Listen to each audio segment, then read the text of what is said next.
রাধে রাধে বন্ধুরা, তুমি কেমন আছো? আশা করি শীঘ্রই ভালো আছো, আমিও ভালো আছি। এখানে আমি 3টে ব্লাউজ পিস নিয়েছি। এই যে একটা, এই যে একটা, এই যে একটা। তো 3টে ব্লাউজ পিস একজনের জন্য বানাবো, তো একই মাপ, তাই আমি 3টে পিস একই সাথে কাটিং করব। তো এই ব্লাউজ পিসটা যে পাটটি আমি আগে খুলে রেখেছি, কেন 3টে হাঁকো ভাতা ব্লাউজ হবে, তো হাঁকো ভাতার জন্য তো পাড়গুলো খুলে নিলে ভালো হয়, আর খুলে নিতেও হয়।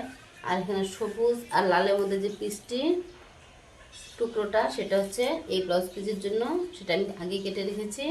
আর এই যে অরেঞ্জ কালার, এটাও আমি এই নিচে অরেঞ্জ কালার, এটার জন্য এই পাটটা আমি খুলে রেখেছি। তো 3টে হাঁকো ভাতা হবে, তাই আমি পিস 3টে খুলে রেখেছি। আর এখানে দেখো বন্ধুরা, এটা আমি ভি কাট দিব, তো আমি ভি কাট করে রেখেছি। আর এটা হচ্ছে গোল গলা, এই গোল গলা আমি করে রেখেছি। আর নিচেরটাও গোল গলা হবে।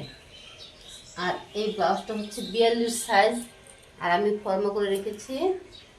এই ফর্মাগুলো হচ্ছে 36 সাইজ। তো তাই আমি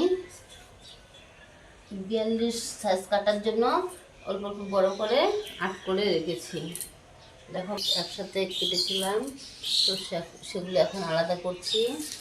দেখো যে পার্টগুলো, এই যে এটা ভি কাট কেটেছি, ভি কাটটা যে এখানে রেখেছি।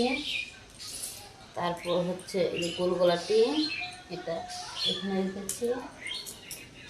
এই গোল গলাটাও এই পাশ বসতে রেখেছি। তারপর এই যে পাটটা এখানে রেখেছি, এই পাটটা এখানে রেখেছি, আর এই পাটটা এখানে রেখেছি। এরকম করে প্রত্যেকটা পার্টে আমি আলাদা করছি, কেন আমি সবগুলো আমি একবারে কেটেছিলাম। তো কাজটা কতটা ভালো লেগেছে বন্ধুরা, তোমরা অবশ্যই কমেন্টস করে জানাবে। আমার তো অনেক ভালো লেগেছে। 3টে ব্লাউজ একসাথে কেটেছি।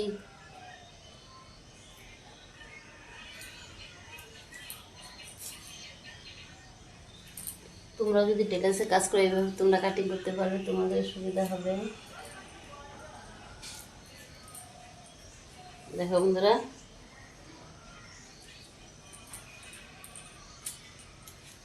প্রত্যেকটা পার্টি কত সুন্দর করে কেটেছি।